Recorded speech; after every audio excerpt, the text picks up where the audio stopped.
Chapter 7. It was when curiosity about Gatsby was at its highest that the lights in his house failed to go on one Saturday night, and, obscurely as it had begun, his career as Trimalchio was over. Only gradually did I become aware that the automobiles which turned expectantly into his drive stayed for just a minute and then drove sulkily away. Wondering if he were sick, I went over to find out. An unfamiliar butler with a villainous face squinted at me suspiciously from the door. "Is Mr. Gatsby sick?" "Nope." After a pause, he added, "Sir," in a dilatory, grudging way. "I haven't seen him around, and I was rather worried. Tell him Mr. Carraway came over." "Who?" he demanded rudely. "Carraway." "Carraway. All right, I'll tell him." Abruptly, he slammed the door.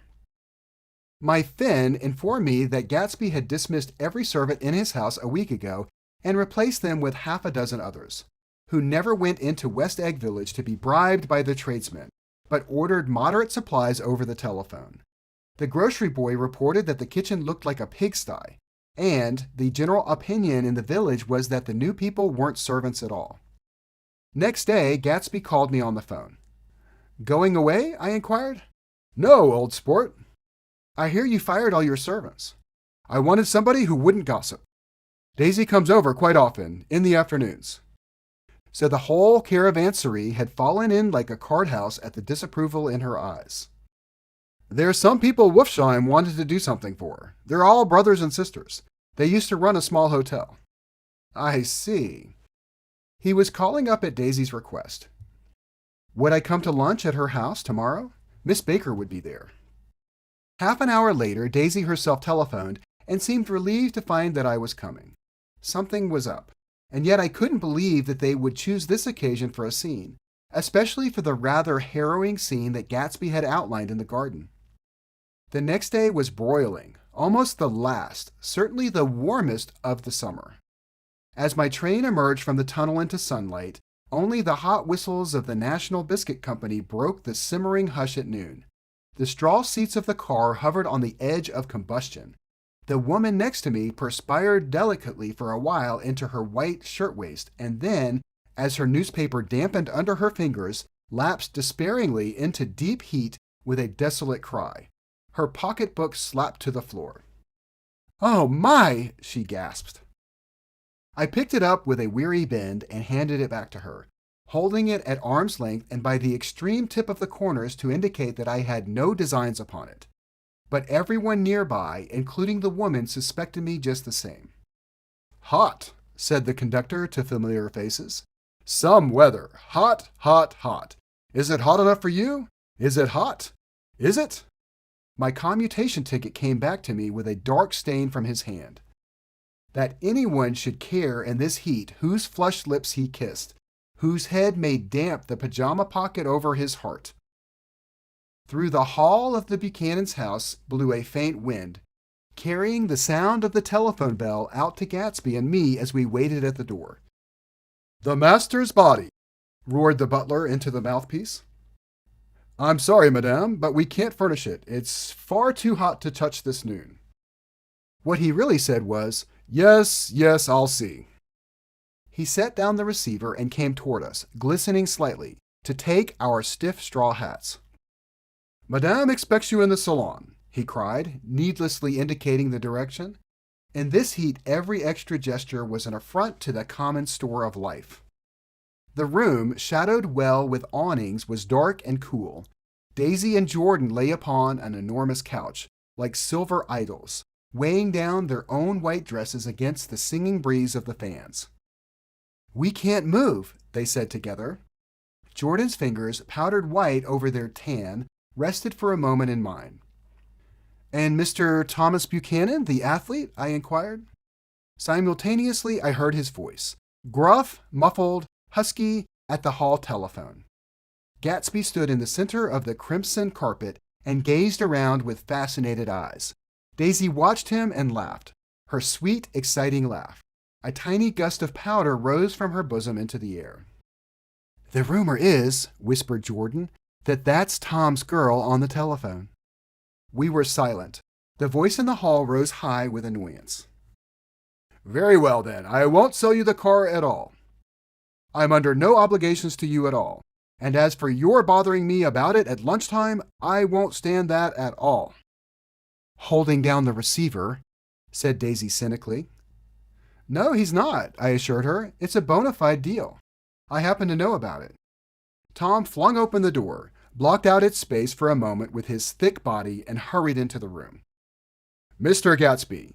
He put out his broad, flat hand with well-concealed dislike. I'm glad to see you, sir. Nick. Make us a cold drink, cried Daisy.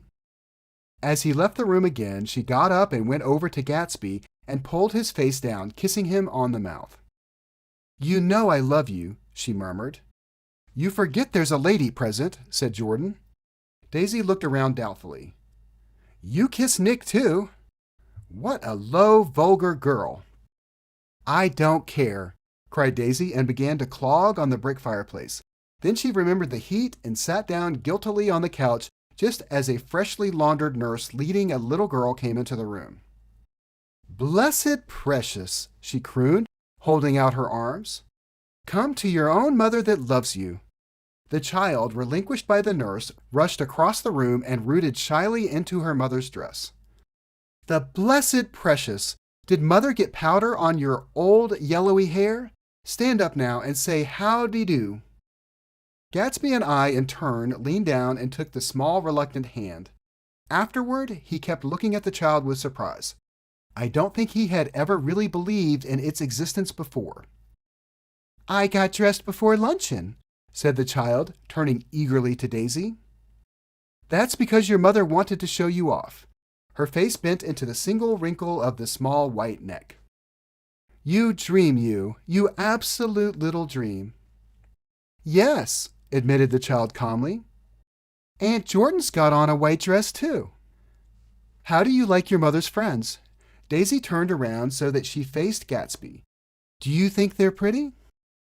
Where's Daddy? She doesn't look like her father, explained Daisy. She looks like me. She's got my hair and shape of the face. Daisy sat back upon the couch. The nurse took a step forward and held out her hand. Come, Pammy. Goodbye, sweetheart. With a reluctant backward glance, the well-disciplined child held to her nurse's hand and was pulled out the door, just as Tom came back, preceding 4 gin rickeys that clicked full of ice. Gatsby took up his drink. They certainly look cool, he said, with visible tension. We drank in long, greedy swallows. I read somewhere that the sun's getting hotter every year, said Tom genially. It seems that pretty soon the Earth's going to fall into the sun. Or wait a minute, it's just the opposite. The sun's getting colder every year. Come outside, he suggested to Gatsby. I'd like you to have a look at the place. I went with him out to the veranda. On the green sound, stagnant in the heat, one small sail crawled slowly toward the fresher sea. Gatsby's eyes followed it momentarily. He raised his hand and pointed across the bay. I'm right across from you. So you are. Our eyes lifted over the rose beds and the hot lawn and the weedy refuse of the dog days along shore. Slowly, the white wings of the boat moved against the blue cool limit of the sky. Ahead lay the scalloped ocean and the abounding blessed isles. There's sport for you, said Tom, nodding. I'd like to be out there with him for about an hour. We had luncheon in the dining room, darkened too against the heat, and drank down nervous gaiety with the cold ale. What'll we do with ourselves this afternoon? Cried Daisy. And the day after that? And the next 30 years? Don't be morbid, Jordan said. Life starts all over again when it gets crisp in the fall. But it's so hot, insisted Daisy, on the verge of tears, and everything's so confused. Let's all go to town. Her voice struggled on through the heat, beating against it, molding its senselessness into forms. I've heard of making a garage out of a stable, Tom was saying to Gatsby, but I'm the first man who ever made a stable out of a garage. Who wants to go to town? Demanded Daisy insistently. Gatsby's eyes floated toward her. Ah, she cried, you look so cool. Their eyes met, and they stared together at each other. Alone in space. With an effort, she glanced down at the table. "You always look so cool," she repeated. She had told him that she loved him, and Tom Buchanan saw. He was astounded. His mouth opened a little, and he looked at Gatsby and then back at Daisy as if he had just recognized her as someone he knew a long time ago. "You resemble the advertisement of the man," she went on innocently. "You know the advertisement of the man?" "All right," broke in Tom quickly. "I'm perfectly willing to go to town. Come on, we're all going to town." He got up, his eyes still flashing between Gatsby and his wife. No one moved. "Come on." His temper cracked a little. "What's the matter anyhow? If we're going to town, let's start." His hand, trembling with his effort at self-control, bore to his lips the last of his glass of ale. Daisy's voice got us to our feet and out onto the blazing gravel drive. "Are we just going to go?" she objected. "Like this? Aren't we going to let anyone smoke a cigarette first?" "Everybody smoked all through lunch." "Oh, let's have fun," she begged him. "It's too hot to fuss." He didn't answer. "Have it your own way," she said. "Come on, Jordan." They went upstairs to get ready while we three men stood there shuffling the hot pebbles with our feet. A silver curve of the moon hovered already in the western sky. Gatsby started to speak, changed his mind, but not before Tom wheeled and faced him expectantly. "Have you got your stables here?" asked Gatsby with an effort. "About a quarter of a mile down the road." "Oh." A pause. "I don't see the idea of going to town," broke out Tom savagely. "Women get these notions in their heads." "Shall we take anything to drink?"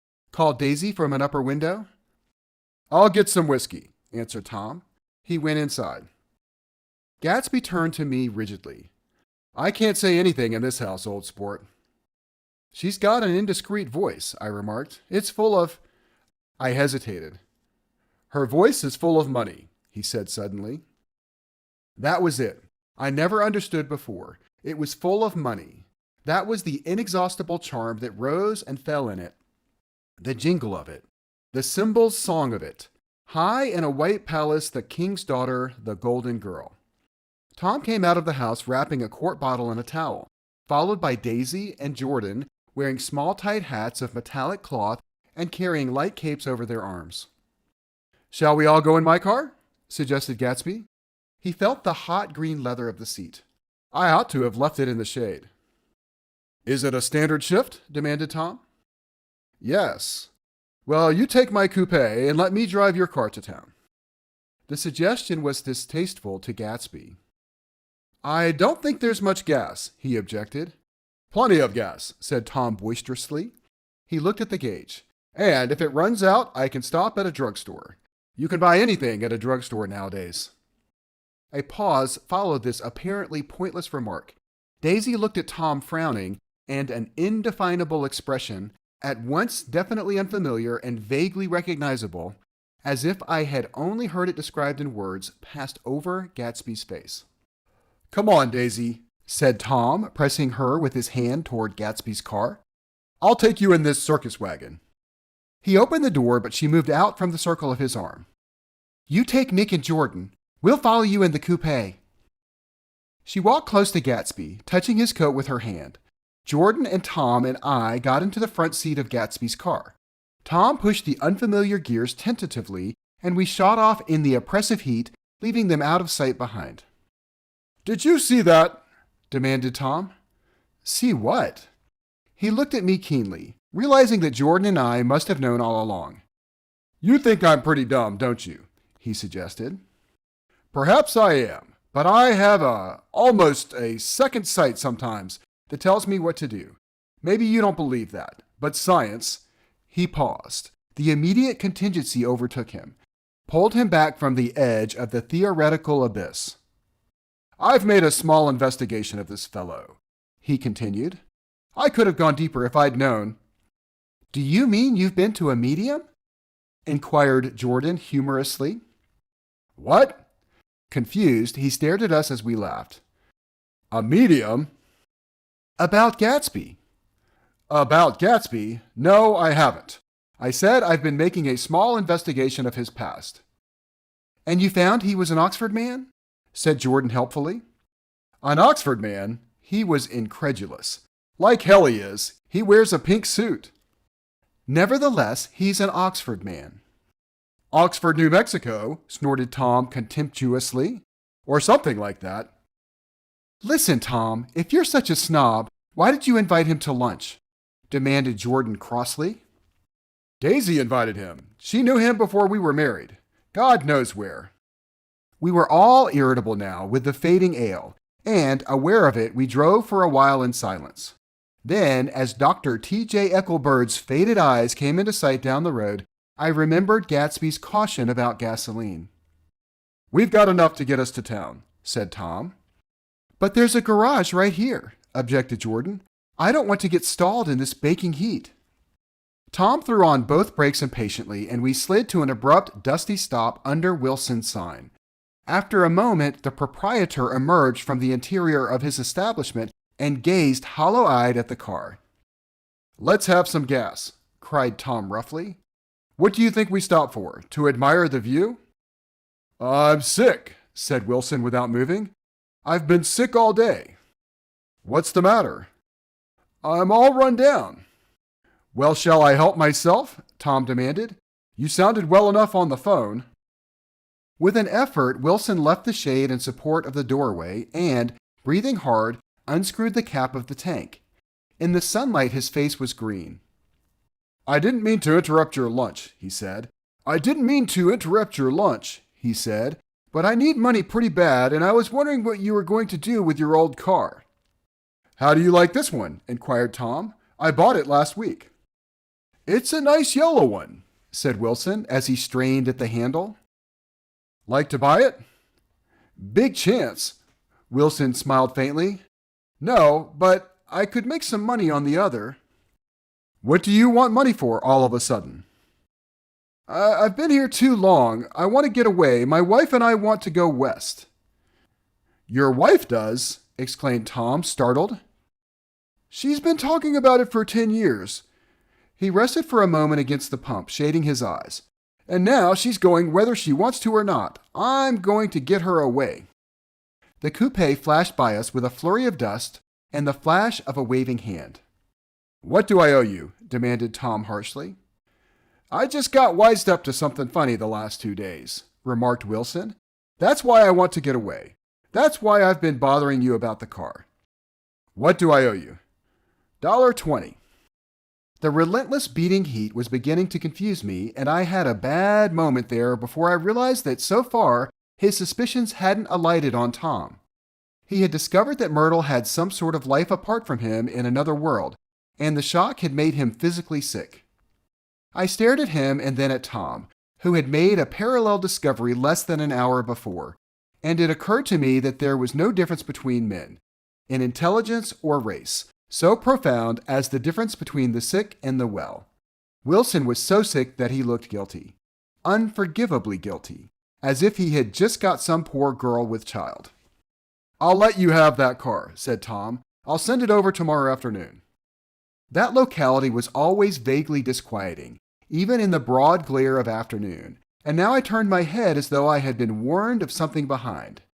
Over the ash heaps, the giant eyes of Dr. T.J. Eckelberg kept their vigil, but I perceived, after a moment, that other eyes were regarding us with peculiar intensity from less than 20 feet away. In one of the windows over the garage, the curtains had been moved aside a little, and Myrtle Wilson was peering down at the car. So engrossed was she that she had no consciousness of being observed, and one emotion after another crept into her face like objects into a slowly developing picture. Her expression was curiously familiar.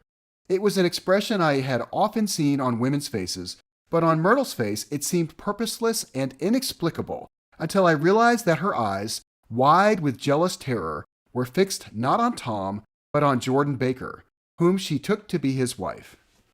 There is no confusion like the confusion of a simple mind, and as we drove away, Tom was feeling the hot whips of panic. His wife and his mistress, under an hour ago secure and inviolate, were slipping precipitately from his control.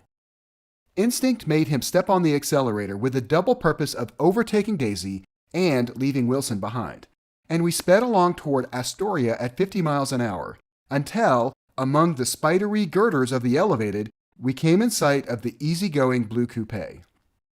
"Those big movies around 50th Street are cool," suggested Jordan. "I love New York on summer afternoons when everyone's away. There's something very sensuous about it. Overripe, as if all sorts of funny fruits were going to fall into your hands." The word sensuous had the effect of further disquieting Tom, but before he could invent a protest, the coupe came to a stop and Daisy signaled us to draw up alongside. "Where are we going?" she cried. "How about the movies?" "It's so hot," she complained. "You go. We'll ride around and meet you after." With an effort, her wit rose faintly. "We'll meet you on some corner. I'll be the man smoking 2 cigarettes." "We can't argue about it here," Tom said impatiently as a truck gave out a cursing whistle behind us. "You follow me to the south side of Central Park, in front of the plaza." Several times he turned his head and looked back for their car, and if the traffic delayed them, he slowed up until they came into sight. I think he was afraid that they would dart down a side street and out of his life forever. But they didn't. And we all took the less explicable step of engaging the parlor of a suite in the Plaza Hotel.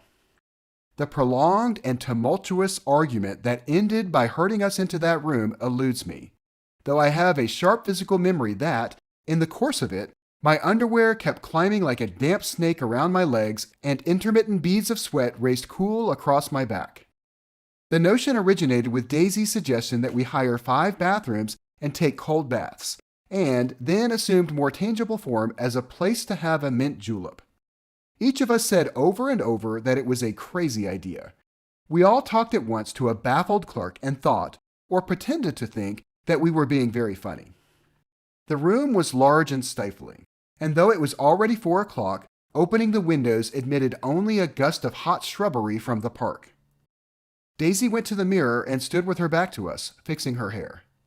"It's a swell suite," whispered Jordan respectfully, and everyone laughed. "Open another window," commanded Daisy without turning around. "There aren't any more." "Well, we'd better telephone for an axe." "The thing to do is to forget about the heat," said Tom impatiently. "You make it 10 times worse by crabbing about it." He unrolled the bottle of whiskey from the towel and put it on the table. "Why not let her alone, old sport?" remarked Gatsby. "You're the one that wanted to come to town." There was a moment of silence. The telephone book slipped from its nail and splashed to the floor, whereupon Jordan whispered, "Excuse me," but this time no one laughed. "I'll pick it up," I offered.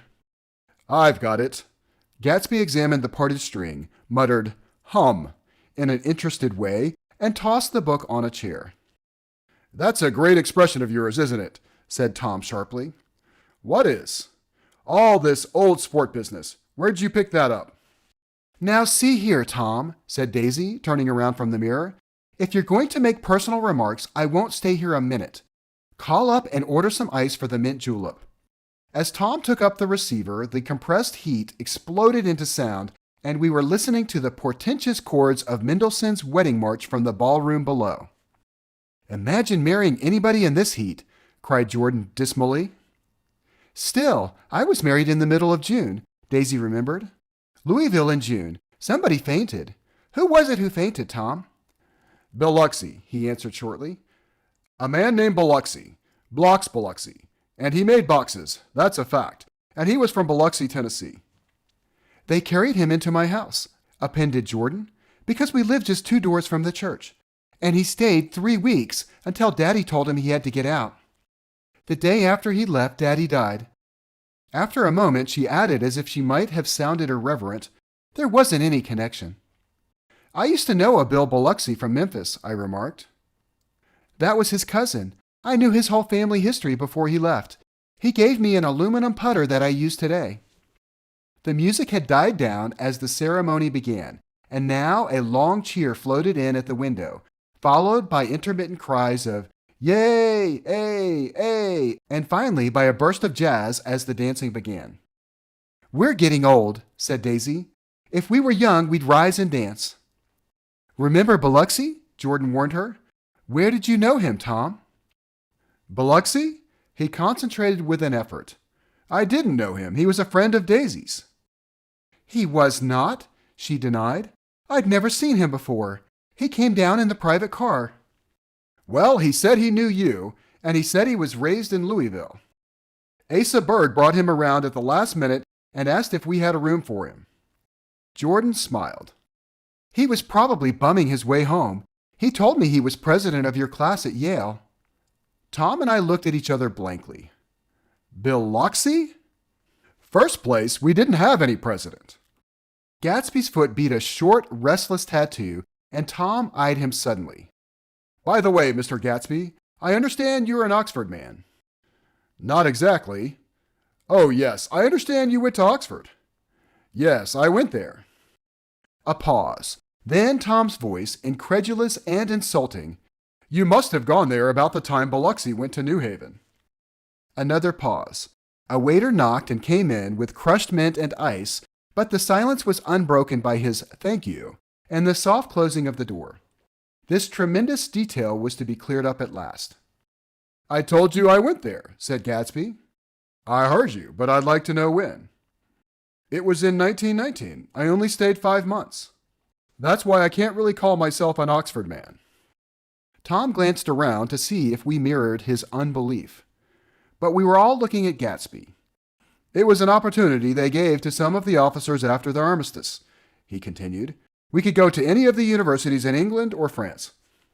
I wanted to get up and slap him on the back. I had one of those renewals of complete faith in him that I had experienced before. Daisy rose, smiling faintly, and went to the table. Open the whiskey, Tom, she ordered, and I'll make you a mint julep. Then you won't seem so stupid to yourself. Look at the mint. Wait a minute, snapped Tom. I want to ask Mr. Gatsby one more question. Go on, Gatsby said politely. What kind of row are you trying to cause in my house anyhow? They were out in the open at last, and Gatsby was content. He isn't causing a row. Daisy looked desperately from one to the other. You're causing a row. Please have a little self-control. Self-control? Repeated Tom incredulously. I suppose the latest thing is to sit back and let Mr. Nobody from Nowhere make love to your wife. Well, if that's the idea, you can count me out. Nowadays, people begin by sneering at family life and family institutions, and next they'll throw everything overboard and have intermarriage between black and white. Flushed with his impassioned gibberish, he saw himself standing alone on the last barrier of civilization. We're all white here, murmured Jordan. I know I'm not very popular. I don't give big parties. I suppose you've got to make your house into a pigsty in order to have any friends in the modern world. Angry as I was, as we all were, I was tempted to laugh whenever he opened his mouth. The transition from libertine to prig was so complete. I've got something to tell you, old sport, began Gatsby. But Daisy guessed at his intention. Please don't, she interrupted helplessly. Please, let's all go home. Why don't we all go home? That's a good idea. I got up. Come on, Tom. Nobody wants a drink. I want to know what Mr. Gatsby has to tell me.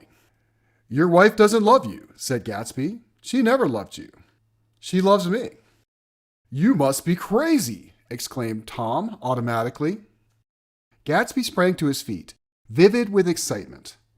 She never loved you, do you hear? He cried. She only married you because I was poor and she was tired of waiting for me.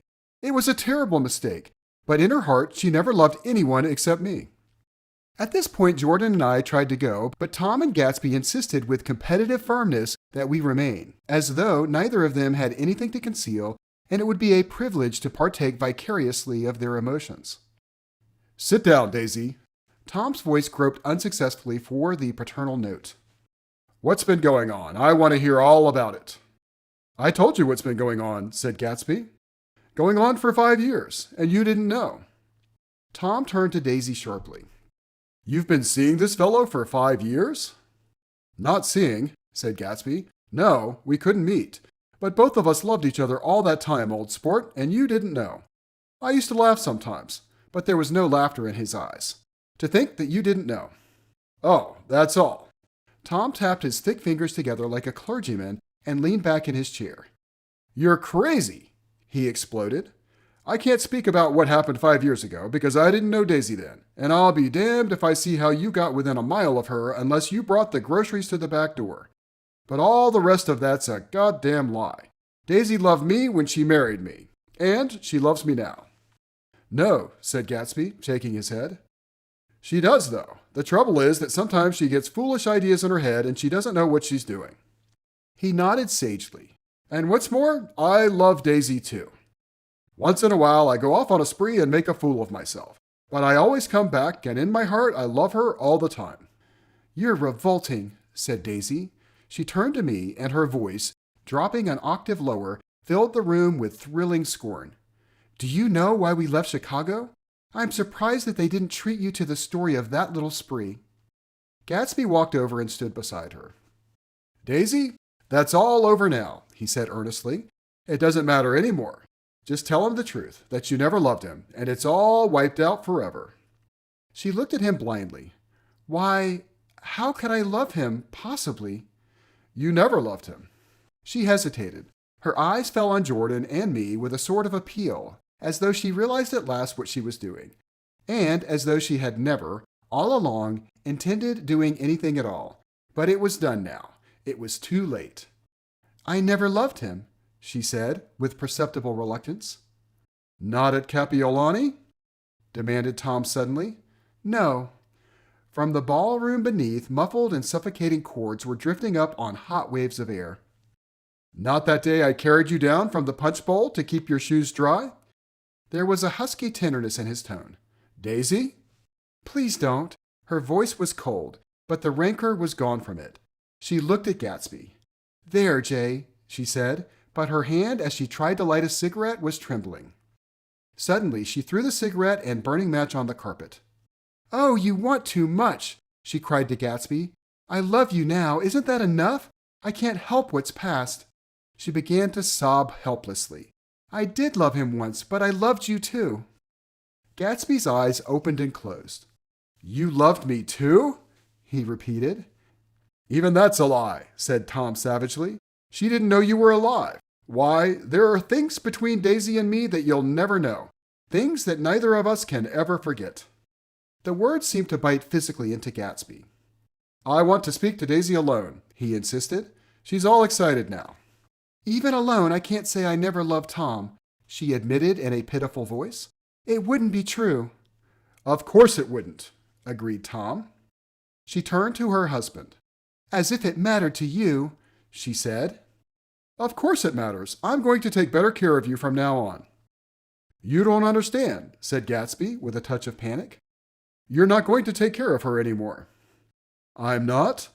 Tom opened his eyes wide and laughed. He could afford to control himself now. "Why's that?" "Daisy's leaving you." "Nonsense." "I am, though," she said with a visible effort. "She's not leaving me." Tom's words suddenly leaned down over Gatsby. Certainly not for a common swindler who'd have to steal the ring he put on her finger. "I won't stand this," cried Daisy. "Oh, please, let's get out." "Who are you, anyhow?" broke out Tom. "You're one of that bunch that hangs around with Meyer Wolfsheim. That much I happen to know. I've made a little investigation into your affairs, and I'll carry it further tomorrow." "You can suit yourself about that, old sport," said Gatsby steadily. "I found out what your drugstores were." He turned to us and spoke rapidly. "He and this Wolfsheim bought up a lot of side street drugstores here in Chicago and sold grain alcohol over the counter. That's one of his little stunts. I picked him for a bootlegger the first time I saw him, and I wasn't far wrong." "What about it?" said Gatsby politely. "I guess your friend Walter Chase wasn't too proud to come in on it." "And you left him in the lurch, didn't you? You let him go to jail for a month over in New Jersey. God, you ought to hear Walter on the subject of you.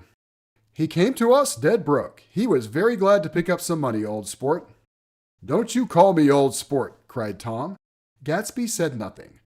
"Walter could have you up on the betting laws too, but Wolfsheim scared him into shutting his mouth." That unfamiliar yet unrecognizable look was back again in Gatsby's face. "That drugstore business was just small change," continued Tom slowly.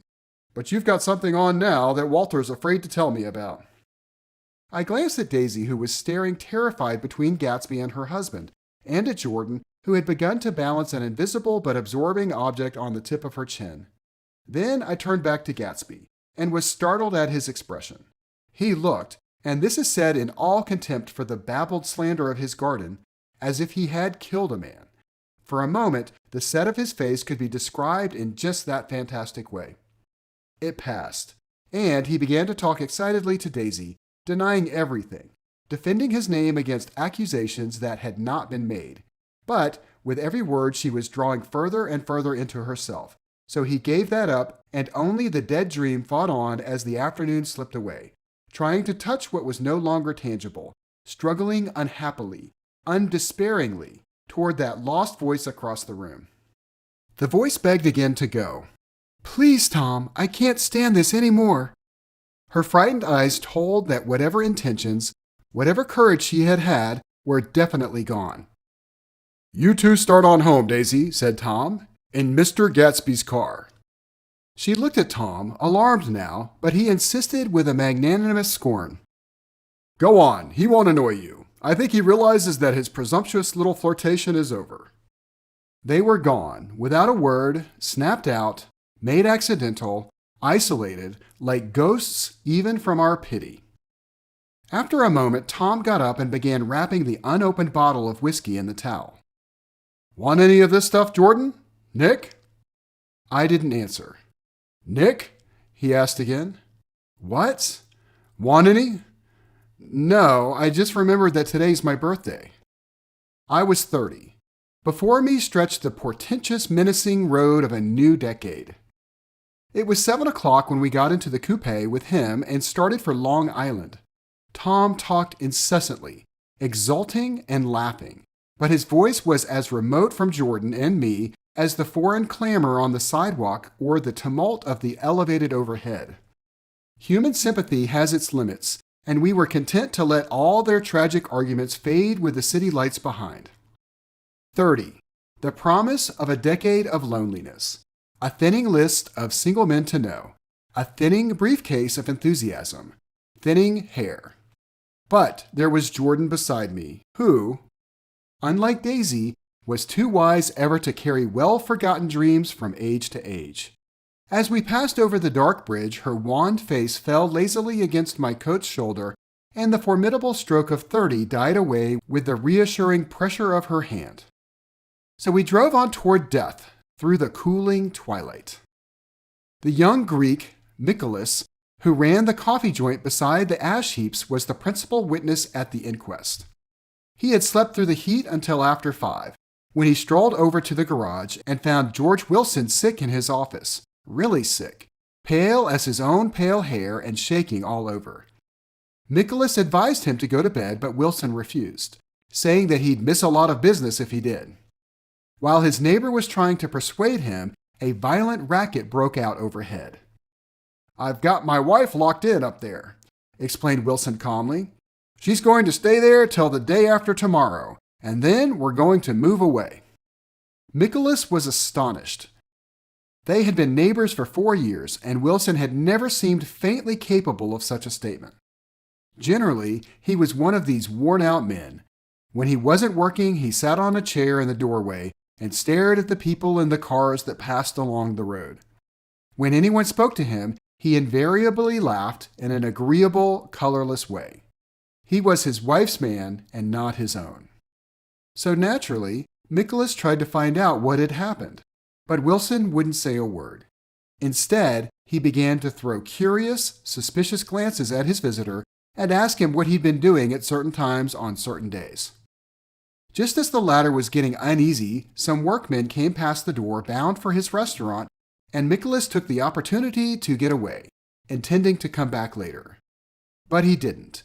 He supposed he forgot to, that's all. When he came outside again, a little after 7, he was reminded of the conversation because he heard Mrs. Wilson's voice, loud and scolding, downstairs in the garage. "Beat me," he heard her cry. "Throw me down and beat me, you dirty little coward." A moment later, she rushed out into the dusk, waving her hands and shouting. Before he could move from his door, the business was over. The death car, as the newspaper called it, didn't stop.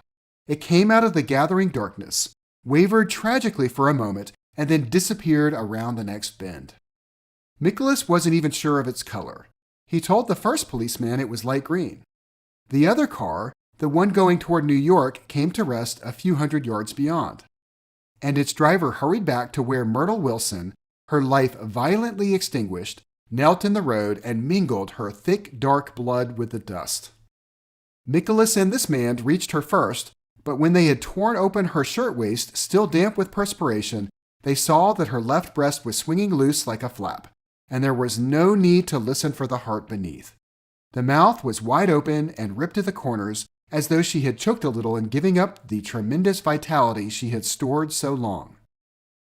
We saw the 3 or 4 automobiles and the crowd when we were still some distance away. "Wreck," said Tom. "That's good. Wilson'll have a little business at last." He slowed down, but still without any intention of stopping, until, as we came nearer, the hushed, intent faces of the people at the garage door made him automatically put on the brakes.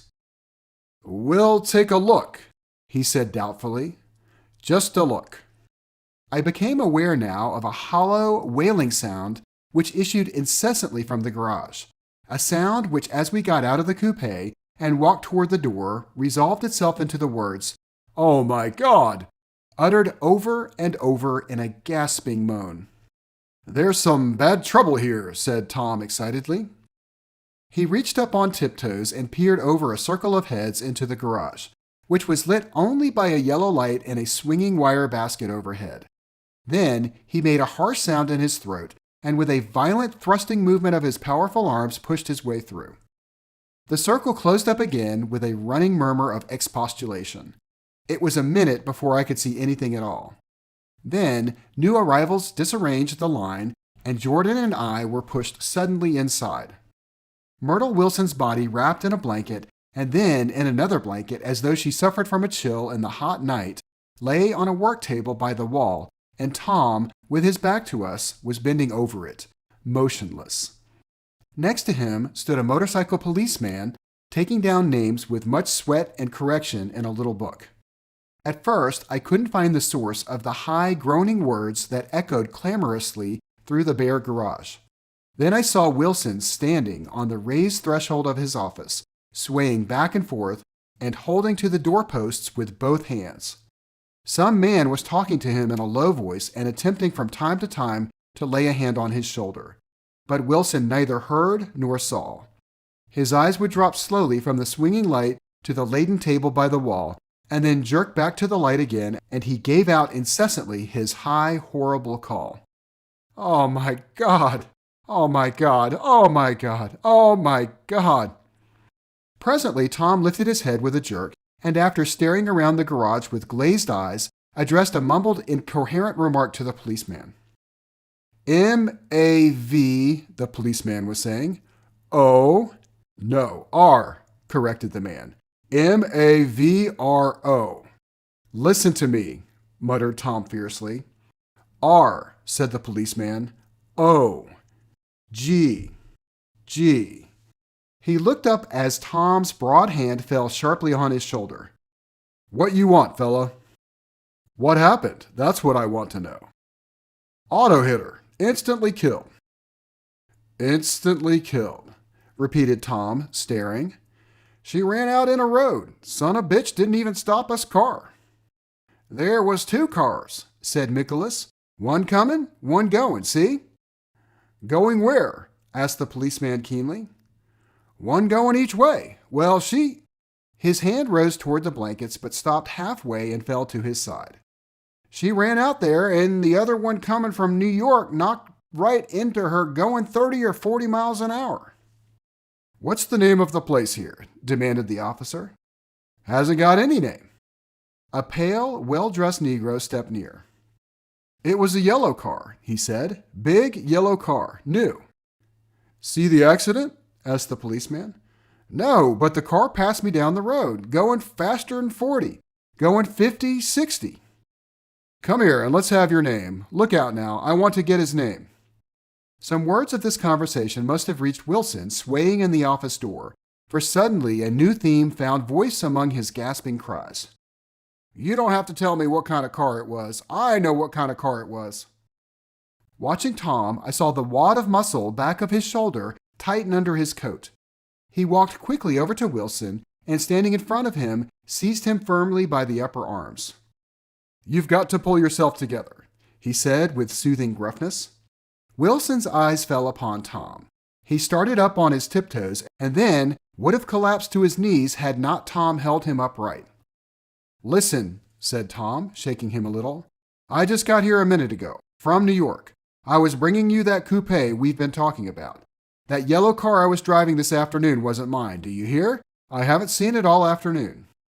Only the Negro and I were near enough to hear what he said, but the policeman caught something in the tone and looked over with truculent eyes.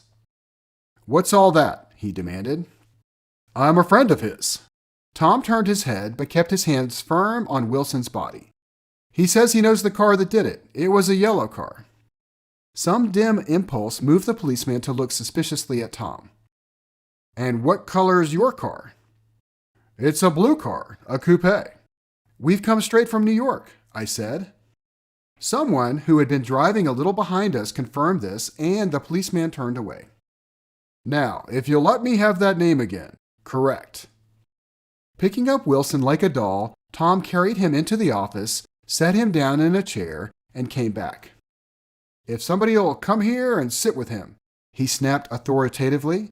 He watched while the two men standing closest glanced at each other and went unwillingly into the room. Then Tom shut the door on them and came down the single step, his eyes avoiding the table. As he passed close to me, he whispered, "Let's get out." Self-consciously, with his authoritative arms breaking the way, we pushed through the still gathering crowd, passing a hurried doctor, case in hand, who had been sent for in wild hope half an hour ago. Tom drove slowly until we were behind the bend. Then his foot came down hard and the coupe raced along through the night. In a little while, I heard a low, husky sob and saw that the tears were overflowing down his face. "That goddamn coward," he whispered. "He didn't even stop his car." The Buchanan's house floated suddenly toward us through the dark, rustling trees. Tom stopped beside the porch and looked up at the second floor where two windows bloomed with light among the vines. "Daisy's home," he said. As we got out of the car, he glanced at me and frowned slightly. "I ought to have dropped you in West Egg, Nick. There's nothing we can do tonight." A change had come over him, and he spoke gravely and with decision. As we walked across the moonlight gravel to the porch, he disposed of the situation in a few brisk phrases. "I'll telephone for a taxi to take you home, and while you're waiting, you and Jordan better go in the kitchen and have them get you some supper, if you want any." He opened the door. "Come in." "No thanks, but I'd be glad if you'd order me the taxi. I'll wait outside." Jordan put her hand on my arm. "Won't you come in, Nick?" "No thanks. I was feeling a little sick and I wanted to be alone." But Jordan lingered for a moment more. "It's only 9:30, she said. I'd be damned if I'd go in. I'd had enough of all of them for one day, and suddenly that included Jordan too. She must have seen something of this in my expression, for she turned abruptly away and ran up the porch steps into the house. I sat down for a few minutes with my head in my hands, until I heard the phone taken up inside and the butler's voice calling a taxi. Then I walked slowly down the drive away from the house, intending to wait by the gate. I hadn't gone 20 yards when I heard my name, and Gatsby stepped from between two bushes into the path. I must have felt pretty weird by that time because I could think of nothing except the luminosity of his pink suit under the moon. "What are you doing?" I inquired. "Just standing here, old sport." Somehow, that seemed a despicable occupation. For all I knew, he was going to rob the house in a moment. I wouldn't have been surprised to see sinister faces, the faces of Wushheim's people, behind him in the dark shrubbery. "Did you see any trouble on the road?" he asked after a minute. "Yes." He hesitated. "Was she killed?" "Yes." "I thought so. I told Daisy I thought so. It's better that the shock should all come at once. She stood it pretty well." He spoke as if Daisy's reaction was the only thing that mattered. "I got to West Egg by a side road," he went on, "and left the car in my garage. I don't think anybody saw us, but of course I can't be sure. I disliked him so much by this time that I didn't find it necessary to tell him he was wrong. Who was the woman? He inquired. Her name was Wilson. Her husband owns the garage. How the devil did it happen? Well, I tried to swing the wheel. He broke off, and suddenly I guessed at the truth. Was Daisy driving? Yes, he said after a moment. But of course I'll say I was. You see, when we left New York, she was very nervous, and she thought it would steady her to drive. And this woman rushed out at us just as we were passing a car coming the other way. It all happened in a minute, but it seemed to me that she wanted to speak to us. Thought we were somebody she knew. Well, first Daisy turned away from the woman toward the other car, and then she lost her nerve and turned back. The second my hand reached the wheel, I felt the shock. It must have killed her instantly. It ripped her open. Don't tell me, old sport, he winced.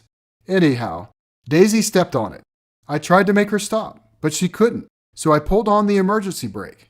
Then she fell over into my lap and I drove on. She'll be all right tomorrow, he said presently. I'm just going to wait here and see if he tries to bother her about that unpleasantness this afternoon. She's locked herself into her room, and if he tries any brutality, she's going to turn the light out and on again. He won't touch her, I said. He's not thinking about her. I don't trust him, old sport. How long are you going to wait? All night if necessary. Anyhow, till they all go to bed. A new point of view occurred to me. Suppose Tom found out that Daisy had been driving. He might think he saw a connection in it. He might think anything. I looked at the house. There were 2 or 3 bright windows downstairs and the pink glow from Daisy's room on the second floor. You wait here, I said. I'll see if there's any sign of a commotion. I walked back along the border of the lawn, traversed the gravel softly, and tiptoed up the veranda steps. The drawing room curtains were open, and I saw that the room was empty. Crossing the porch where we had dined that June night 3 months before, I came to a small rectangle of light which I guessed was the pantry window. The blind was drawn, but I found a rift at the sill. Daisy and Tom were sitting opposite each other at the kitchen table, with a plate of cold fried chicken between them and 2 bottles of ale. He was talking intently across the table at her, and in his earnestness, his hand had fallen upon and covered her own. Once in a while, she looked up at him and nodded in agreement. They weren't happy, and neither of them had touched the chicken or the ale, and yet they weren't unhappy either. There was an unmistakable air of natural intimacy about the picture, and anybody would have said that they were conspiring together. As I tiptoed from the porch, I heard my taxi feeling its way along the dark road toward the house. Gatsby was waiting where I had left him in the drive. Is it all quiet up there? He asked anxiously. Yes, it's all quiet. I hesitated. You'd better come home and get some sleep. He shook his head. I want to wait here till Daisy goes to bed. Good night, old sport. He put his hands in his coat pockets and turned back eagerly to his scrutiny of the house, as though my presence marred the sacredness of the vigil. So I walked away and left him standing there in the moonlight, watching over nothing. Chapter 8. I couldn't sleep all night. A foghorn was groaning incessantly on the sound, and I tossed, half sick between grotesque reality and savage, frightening dreams. Toward dawn, I heard a taxi go up Gatsby's Drive, and immediately I jumped out of bed and began to dress. I felt that I had something to tell him, something to warn him about, and morning would be too late. Crossing his lawn, I saw that his front door was still open, and he was leaning against a table in the hall, heavy with dejection or sleep. Nothing happened, he said wanly. I waited, and about 4 o'clock she came to the window and stood there for a minute, and then turned out the light. His house had never seemed so enormous to me as it did that night when we hunted through the great rooms for cigarettes. We pushed aside curtains that were like pavilions and felt over innumerable feet of dark wall for electric light switches. Once, I tumbled with a sort of splash upon the keys of a ghostly piano. There was an inexplicable amount of dust everywhere and the rooms were musty as though they hadn't been aired for many days. I found the humidor on an unfamiliar table with 2 stale dry cigarettes inside. Throwing open the French windows of the drawing room, we sat, smoking out into the darkness. "You ought to go away," I said. "It's pretty certain they'll trace your car." "Go away now, old sport?" "Go to Atlantic City for a week or up to Montreal." He wouldn't consider it. He couldn't possibly leave Daisy until he knew what she was going to do. He was clutching at some last hope, and I couldn't bear to shake him free. It was this night that he told me the strange story of his youth with Dan Cody. Told it to me because Jay Gatsby had broken up like glass against Tom's hard malice, and the long, secret extravaganza was played out. I think he would have acknowledged anything, now, without reserve, but he wanted to talk about Daisy. She was the first nice girl he had ever known. In various unrevealed capacities, he had come in contact with such people, but always with indiscernible barbed wire between. He found her excitingly desirable. He went to her house, at first with other officers from Camp Taylor, then alone. It amazed him. He had never been in such a beautiful house before, but what gave it an air of breathless intensity was that Daisy lived there. It was as casual a thing to her as his tent out at camp was to him. There was a right mystery about it, a hint of bedrooms upstairs more beautiful and cool than other bedrooms, of gay and radiant activities taking place through its corridors, and of romances that were not musty and laid away already in lavender, but fresh and breathing and redolent of this year's shining motor cars, and of dances whose flowers were scarcely withered. It excited him, too, that many men had already loved Daisy. It increased her value in his eyes. He felt their presence all about the house, pervading the air with the shades and echoes of still, vibrant emotions. But he knew that he was in Daisy's house by a colossal accident. However glorious might be his future as Jay Gatsby, he was at present a penniless young man without a past, and at any moment the invisible cloak of his uniform might slip from his shoulders. So he made the most of his time. He took what he could get, ravenously and unscrupulously. Eventually he took Daisy one still October night. Took her because he had no real right to touch her hand. He might have despised himself, for he had certainly taken her under false pretenses. I don't mean that he had traded on his phantom millions, but he had deliberately given Daisy a sense of security. He let her believe that he was a person from much the same stratum as herself, that he was fully able to take care of her. As a matter of fact, he had no such facilities, and he had no comfortable family standing behind him, and he was liable at the whim of an impersonal government to be blown anywhere about the world. But he didn't despise himself, and it didn't turn out as he had imagined. He had intended, probably, to take what he could and go. But now he found that he had committed himself to the following of a grail. He knew that Daisy was extraordinary, but he didn't realize just how extraordinary a nice girl could be. She vanished into her rich house, into her rich life, full life, leaving Gatsby nothing. He felt married to her. That was all. When they met again 2 days later, it was Gatsby who was breathless, who was somehow betrayed. Her porch was bright with the bought luxury of starshine. The wicker of the settee squeaked fashionably as she turned toward him, and he kissed her curious and lovely mouth. She had caught a cold, and it made her voice huskier and more charming than ever. And Gatsby was overwhelmingly aware of the youth and mystery that wealth imprisons and preserves, of the freshness of many clothes, and of Daisy, gleaming like silver, safe and proud above the hot struggles of the poor. I can't describe to you how surprised I was to find out I loved her, old sport. I even hoped for a while that she'd throw me over, but she didn't, because she was in love with me too. She thought I knew a lot because I knew different things from her. Well, there I was, way off my ambitions, getting deeper in love every minute, and all of a sudden I didn't care. What was the use of doing great things if I could have a better time telling her what I was going to do? On the last afternoon before he went abroad, He sat with Daisy in his arms for a long, silent time. It was a cold fall day with fire in the room and her cheeks flushed. Now and then she moved, and he changed his arm a little, and once he kissed her dark, shining hair. The afternoon had made them tranquil for a while, as if to give them a deep memory for the long parting the next day promised. They had never been closer in their month of love, nor communicated more profoundly one with another than when she brushed silent lips against his coat's shoulder or when he touched the end of her fingers, gently as though she were asleep. He did extraordinarily well in the war. He was a captain before he went to the front, and following the Argonne battles, he got his majority and the command of the divisional machine guns. After the armistice, he tried frantically to get home, but some complication or misunderstanding sent him to Oxford instead.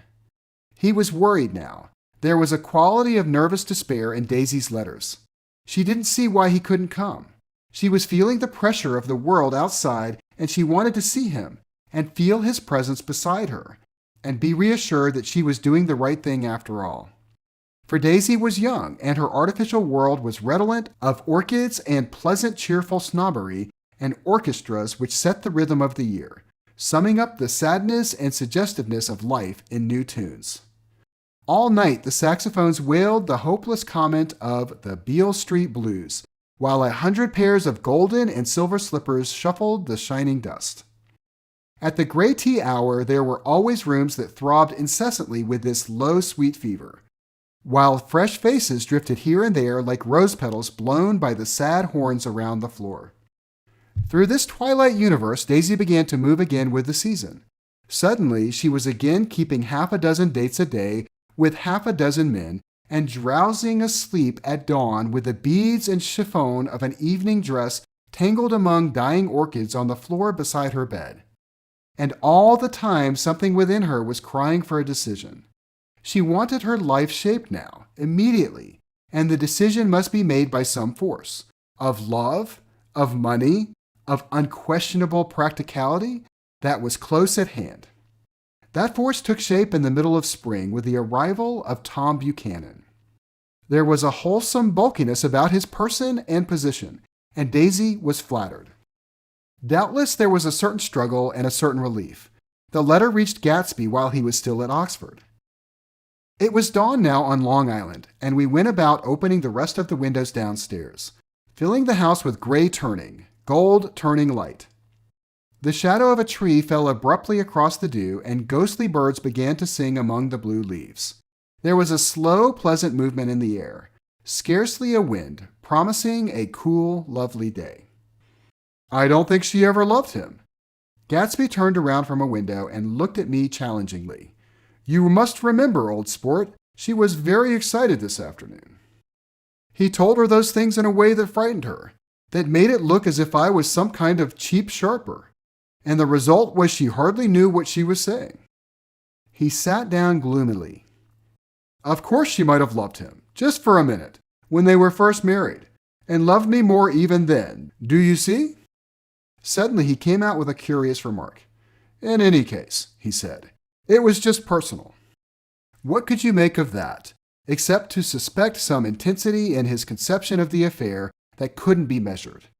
He came back from France when Tom and Daisy were still on their wedding trip, and made a miserable but irresistible journey to Louisville on the last of his army pay. He stayed there a week, walking the streets where their footsteps had clicked together through the November night and revisiting the out-of-the-way places to which they had driven in her white car. Just as Daisy's house had always seemed to him more mysterious and gay than other houses, so his idea of the city itself, even though she was gone from it, was pervaded with a melancholy beauty. He left feeling that if he had searched harder, he might have found her, that he was leaving her behind. The day coach, he was penniless now, was hot. He went out to the open vestibule and sat down on a folding chair, and then the station slid away and the backs of unfamiliar buildings moved by. Then out into the spring fields, where a yellow trolley raced them for a minute with people in it who might once have seen the pale magic of her face along the casual street. The track curved, and now it was going away from the sun, which, as it sunk lower, seemed to spread itself in benediction over the vanishing city where she had drawn her breath. He stretched out his hand desperately, as if to snatch only a wisp of air, to save a fragment of the spot that she had made lovely for him. But it was all going by too fast now for his blurred eyes, and he knew that he had lost that part of it, the freshest and the best, forever. It was 9 o'clock when we finished breakfast and went out on the porch. The night had made a sharp difference in the weather, and there was an autumn flavor in the air. The gardener, the last one of Gatsby's former servants, came to the foot of the steps. "I'm going to drain the pool today, Mr. Gatsby. Leaves'll start falling pretty soon, and then there's always trouble with the pipes." "Don't do it today," Gatsby answered. He turned to me apologetically. "You know, old sport, I've never used that pool all summer." I looked at my watch and stood up. 12 minutes to my train. I didn't want to go to the city. I wasn't worth a decent stroke of work, but it was more than that. I didn't want to leave Gatsby. I missed the train, and then another, before I could get myself away. "I'll call you up," I said finally. "Do, old sport. I'll call you about noon." We walked slowly down the steps. "I suppose Daisy'll call too." He looked at me anxiously as if he hoped I'd corroborate this. "I suppose so." "Well, goodbye." We shook hands and I started away. Just before I reached the hedge, I remembered something and turned around. "They're a rotten crowd," I shouted across the lawn. "You're worth the whole damn bunch put together." I've always been glad I said that. It was the only compliment I ever gave him, because I disapproved of him from beginning to end. First, he nodded politely, and then his face broke into that radiant and understanding smile, as if we'd been in ecstatic cahoots on that fact all the time. His gorgeous pink rag of a suit made a bright spot of color against the white steps, and I thought of the night when I first came to his ancestral home 3 months before. The lawn and drive had been crowded with the faces of those who guessed at his corruption, and he had stood on those steps, concealing his incorruptible dream as he waved them goodbye. I thanked him for his hospitality. We were always thanking him for that, I and the others. "Goodbye," I called. "I enjoyed breakfast, Gatsby." Up in the city, I tried for a while to list the quotations on an interminable amount of stock. Then I fell asleep in my swivel chair. Just before noon, the phone woke me, and I started up with sweat breaking out on my forehead. It was Jordan Baker. She often called me up at this hour because the uncertainty of her own movements between hotels and clubs and private houses made her hard to find in any other way.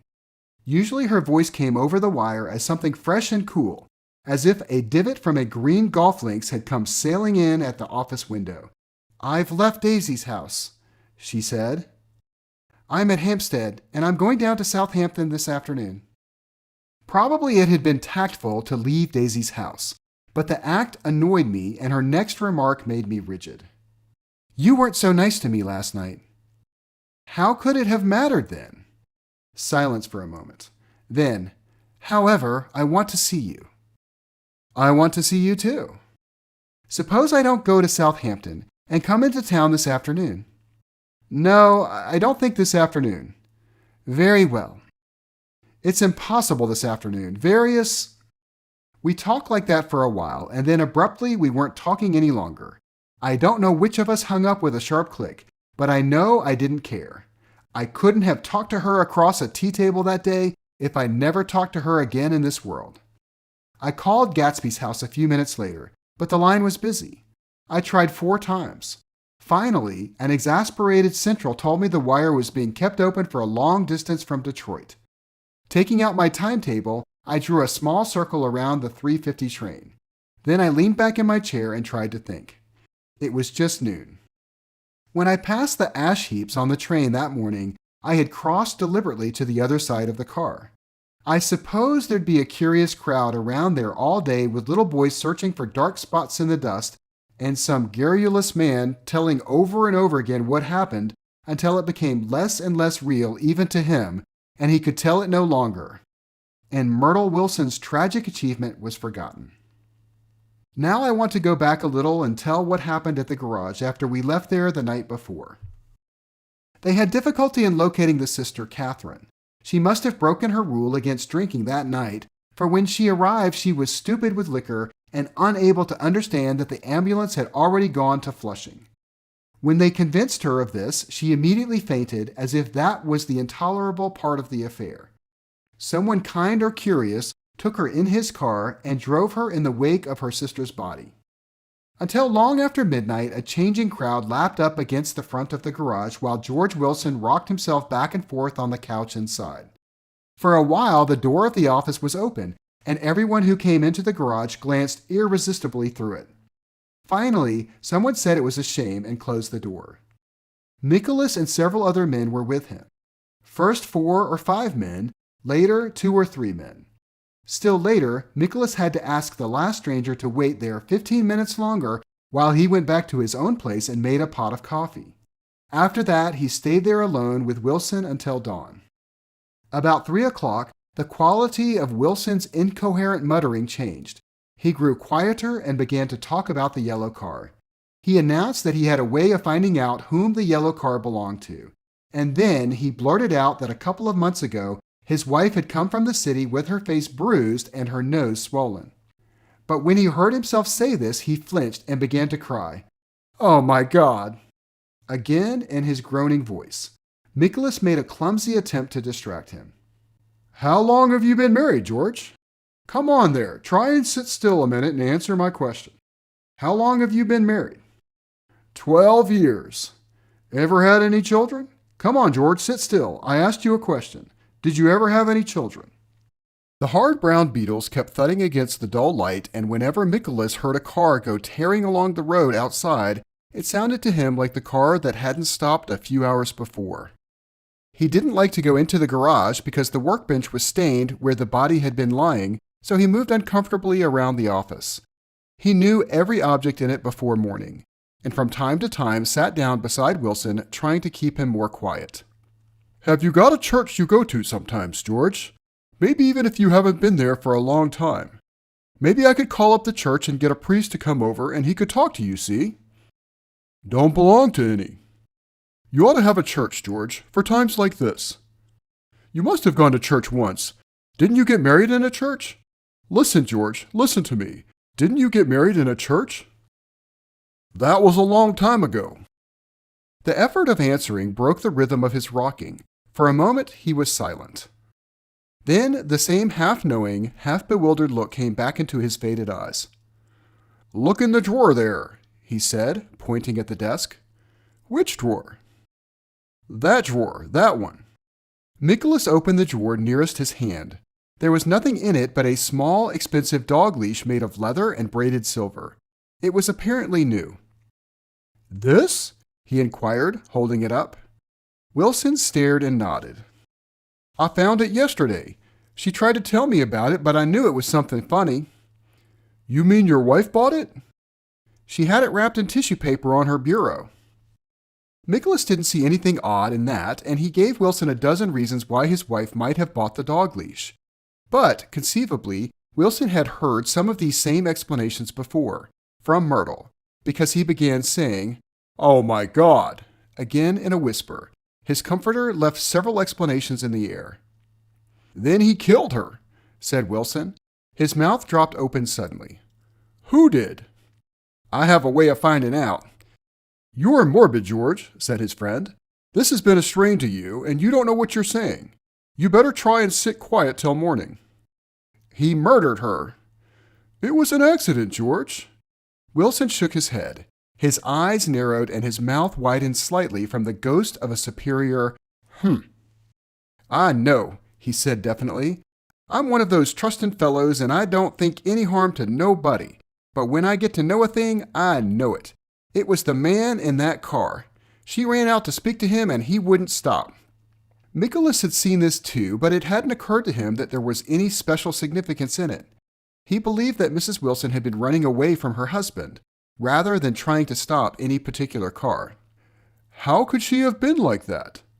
"She's a deep one," said Wilson, as if that answered the question. "Ah." He began to rock again, and Nicholas stood twisting the leash in his hand. "Maybe you got some friend that I could telephone for, George." This was a forlorn hope. He was almost sure that Wilson had no friend. There was not enough of him for his wife. He was glad a little later when he noticed a change in the room, a blue quickening by the window, and realized that dawn wasn't far off. About 5 o'clock, it was blue enough outside to snap off the light. Wilson's glazed eyes turned out to the ash heaps, where small gray clouds took on fantastic shape and scurried here and there in the faint dawn wind. "I spoke to her," he muttered after a long silence. "I told her she might fool me, but she couldn't fool God. I took her to the window." With an effort, he got up and walked to the rear window and leaned with his face pressed against it. "And I said, God knows what you've been doing. Everything you've been doing. You may fool me, but you can't fool God." Standing behind him, Nicholas saw with a shock that he was looking at the eyes of Dr. T.J. Eckelberg, which had just emerged pale and enormous from the dissolving light. "God sees everything," repeated Wilson. "That's an advertisement," Nicholas assured him. Something made him turn away from the window and look back into the room. But Wilson stood there a long time, his face close to the window pane, nodding into the twilight. By 6 o'clock, Nicholas was worn out and grateful for the sound of a car stopping outside. It was one of the watchers of the night before who had promised to come back, so he cooked breakfast for 3, which he and the other man ate together. Wilson was quieter now, and Nicholas went home to sleep. When he awoke 4 hours later and hurried back to the garage, Wilson was gone. His movements, he was on foot all the time, were afterward traced to Port Roosevelt and then to Gad's Hill, where he bought a sandwich that he didn't eat, and a cup of coffee. He must have been tired and walking slowly, for he didn't reach Gad's Hill until noon. Thus far, there was no difficulty in accounting for his time.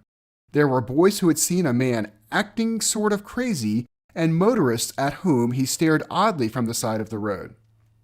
Then, for 3 hours, he disappeared from view.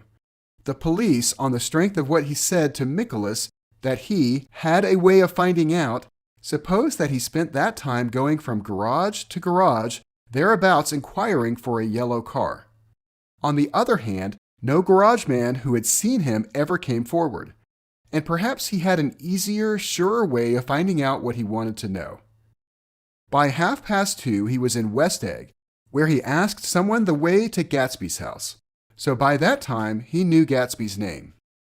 At 2 o'clock, Gatsby put on his bathing suit and left word with the butler that if anyone phoned, word was to be brought to him at the pool. He stopped at the garage for a pneumatic mattress that had amused his guests during the summer, and the chauffeur helped him pump it up. Then he gave instructions that the open car wasn't to be taken out under any circumstances, and this was strange because the front right fender needed repair. Gatsby shouldered the mattress and started for the pool. Once he stopped and shifted it a little, and the chauffeur asked him if he needed help, but he shook his head and in a moment disappeared among the yellowing trees. No telephone message arrived, but the butler went without his sleep and waited for it until 4 o'clock, until long after there was anyone to give it to if it came. I have an idea that Gatsby himself didn't believe it would come, and perhaps he no longer cared. If that was true, he must have felt that he had lost the old warm world, paid a high price for living too long with a single dream. He must have looked up at an unfamiliar sky through frightening leaves and shivered as he found what a grotesque thing a rose is and how raw the sunlight was upon the scarcely created grass. A new world, material without being real, where poor ghosts, breathing dreams like air, drifted fortuitously about, like that ashen, fantastic figure gliding toward him through the amorphous trees. The chauffeur, he was one of Wolfsheim's protégés, heard the shots. Afterward, he could only say that he hadn't thought anything about them. I drove from the station directly to Gatsby's house, and my rushing anxiously up the front steps was the first thing that alarmed anyone. But they knew then, I firmly believe. With scarcely a word said, 4 of us, the chauffeur, butler, gardener, and I hurried down to the pool. There was a faint, barely perceptible movement of the water as the fresh flow from one end urged its way toward the drain at the other. With little ripples that were hardly the shadows of waves, the laden mattress moved irregularly down the pool. A small gust of wind that scarcely corrugated the surface was enough to disturb its accidental course with its accidental burden. The touch of a cluster of leaves revolved it slowly, tracing, like the leg of a compass, a thin red circle in the water. It was after we started with Gatsby toward the house that the gardener saw Wilson's body a little way off in the grass, and the Holocaust was complete.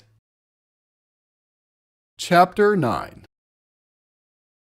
After 2 years, I remember the rest of that day, and that night, and the next day, only as an endless drill of police and photographers and newspapermen in and out of Gatsby's front door. A rope stretched across the main gate, and a policeman by it kept out the curious. But little boys soon discovered that they could enter through my yard, and there were always a few of them clustered open-mouthed at the pool. Someone with a positive manner, perhaps a detective, used the expression madman as he bent over Wilson's body that afternoon. And the adventitious authority of his voice set the key for the newspaper reports next morning. Most of those reports were a nightmare, grotesque, circumstantial, eager, and untrue. When Nicholas's testimony at the inquest brought to light Wilson's suspicions of his wife, I thought the whole tale would shortly be served up in a racy pasquinade, but Catherine, who might have said anything, didn't say a word. She showed a surprising amount of character about it, too. Looked at the coroner with determined eyes under that corrected brow of hers, and swore that her sister had never seen Gatsby, that her sister was completely happy with her husband, that her sister had been into no mischief whatever. She convinced herself of it, and cried into her handkerchief as if the very suggestion was more than she could endure. So Wilson was reduced to a man deranged by grief, in order that the case might remain in its simplest form, and it rested there. But all this part of it seemed remote and unessential. I found myself on Gatsby's side, and alone. From the moment I telephoned news of the catastrophe to West Egg Village, every surmise about him and every practical question was referred to me. At first, I was surprised and confused. Then, as he lay in his house and didn't move or breathe or speak hour upon hour, it grew upon me that I was responsible, because no one else was interested. Interested, I mean, with that intense personal interest to which everyone has some vague right at the end. I called up Daisy half an hour after we found him. Called her instinctively and without hesitation, but she and Tom had gone away early that afternoon, and taken baggage with them. Left no address? No. Say when they'd be back? No. Any idea where they are? How I could reach them? I don't know. Can't say. I wanted to get somebody for him. I wanted to go into the room where he lay and reassure him. I'll get someone for you, Gatsby. Don't worry. Just trust me and I'll get somebody for you. Meyer Wolfsheim's name wasn't in the phone book. The butler gave me his office address on Broadway and I called information. But by the time I had the number, it was long after 5 and no one answered the phone. Will you ring again? I've rung them 3 times. It's very important. Sorry, I'm afraid no one's there. I went back to the drawing room and thought for an instant that they were chance visitors, all these official people who suddenly filled it. But as they drew back the sheet and looked at Gatsby with unmoved eyes, his protest continued in my brain. Look here, old sport. You've got to get somebody for me. You've got to try hard. I can't go through this alone. Someone started to ask me questions, but I broke away and going upstairs looked hastily through the unlocked parts of his desk. He never told me definitely that his parents were dead. But there was nothing. Only the picture of Dan Cody, a token of forgotten violence staring down from the wall. Next morning I sent the butler to New York with a letter to Wolfsheim, which asked for information and urged him to come out on the next train. That request seemed superfluous when I wrote it. I was sure he'd start when he saw the newspapers, just as I was sure there'd be a wire from Daisy before noon. But neither a wire nor Mr. Wolfsheim arrived. No one arrived except more police and photographers and newspapermen. When the butler brought back Wolfsheim's answer, I began to have a feeling of defiance, of scornful solidarity between Gatsby and me against them all. Dear Mr. Carraway, this has been one of the most terrible shocks of my life to me. I can hardly believe it that it is true at all. Such a mad act as that man did should make us all think. I cannot come down now as I am tied up in some very important business, and cannot get mixed up in this thing now. If there is anything I can do a little later, let me know in a letter by Edgar. I hardly know where I am when I hear about a thing like this, and am completely knocked down and out. Yours truly, Meyer Wolfsheim. And then hasty addenda beneath. Let me know about the funeral, etc. Do not know his family at all. When the phone rang that afternoon and long distance said Chicago was calling, I thought this would be Daisy at last. But the connection came through as a man's voice, very thin and far away. "This is Slagle speaking." "Yes?" The name was unfamiliar. "Hell of a note, isn't it? Get my wire?" "There haven't been any wires." "Young Park's in trouble," he said rapidly. "They picked him up when he handed the bonds over the counter. They got a circular from New York giving him the numbers just 5 minutes before. What do you know about that, eh? You never can tell in these hick towns." "Hello?" I interrupted breathlessly. "Look here, this isn't Mr. Gatsby. Mr. Gatsby's dead." There was a long silence on the other end of the wire, followed by an exclamation. Then a quick squawk as the connection was broken. I think it was on the third day that a telegram signed Henry C. Gatz arrived from a town in Minnesota. It said only that the sender was leaving immediately and to postpone the funeral until he came. It was Gatsby's father, a solemn old man, very helpless and dismayed, bundled up in a long, cheap ulster against the warm September day. His eyes leaked continuously with excitement, and when I took the bag and umbrella from his hands, he began to pull so incessantly at his sparse gray beard that I had difficulty in getting off his coat. He was on the point of collapse, so I took him into the music room and made him sit down while I sent for something to eat. But he wouldn't eat, and the glass of milk spilled from his trembling hand. "I saw it in the Chicago newspaper," he said. "It was all in the Chicago newspaper. I started right away." "I didn't know how to reach you." His eyes, seeing nothing, moved ceaselessly about the room. "It was a madman," he said. "He must have been mad." "Wouldn't you like some coffee?" I urged him. "I don't want anything. I'm all right now, Mr. Carraway." "Well, I'm all right now. Where have they got Jimmy?" I took him into the drawing room, where his son lay, and left him there. Some little boys had come up on the steps and were looking into the hall. When I told them who had arrived, they went reluctantly away. After a little while, Mr. Gatz opened the door and came out, his mouth ajar, his face flushed slightly. His eyes leaked isolated and unpunctual tears. He had reached the age where death no longer has the quality of ghastly surprise, and when he looked around him now for the first time and saw the height and splendor of the hall and the great rooms opening out from it into other rooms, his grief began to be mixed with an awed pride. I helped him to a bedroom upstairs, where he took off his coat and vest, and I told him that all arrangements had been deferred until he came. "I didn't know what you'd want, Mr. Gatsby." "Gatz is my name." "Mr. Gatz? I thought you might want to take the body west." He shook his head. "Jimmy always liked it better down east. He rose up to his position in the east. Were you a friend of my boys, Mr.?" "We were close friends." "He had a big future before him, you know. He was only a young man, but he had a lot of brain power here." He touched his head impressively, and I nodded. "If he'd have lived, he'd have been a great man. A man like James J. Hill. He'd have helped build up the country." "That's true," I said uncomfortably. He fumbled at the embroidered coverlet, trying to take it from the bed, and lay down stiffly, was instantly asleep. That night, an obviously frightened person called up and demanded to know who I was before he would give his name. "This is Mr. Carraway," I said. "Oh," he sounded relieved. "This is Cliffspringer." I was relieved too, for that seemed to promise another friend at Gatsby's grave. I didn't want it to be in the papers and draw a sightseeing crowd, so I'd been calling up a few people myself. They were hard to find. "The funeral's tomorrow," I said. 3:00, here at the house. I wish you'd tell anybody who'd be interested." "Oh, I will," he broke out hastily. Of course, I'm not likely to see anybody, but if I do. His tone made me suspicious. Of course you'll be there yourself. Well, I'll certainly try. What I called up about is... Wait a minute, I interrupted. How about saying you'll come? Well, the fact is, the truth of the matter is that I'm staying with some people up here in Greenwich, and they'd rather expect me to be with them tomorrow. In fact, there's a sort of picnic or something.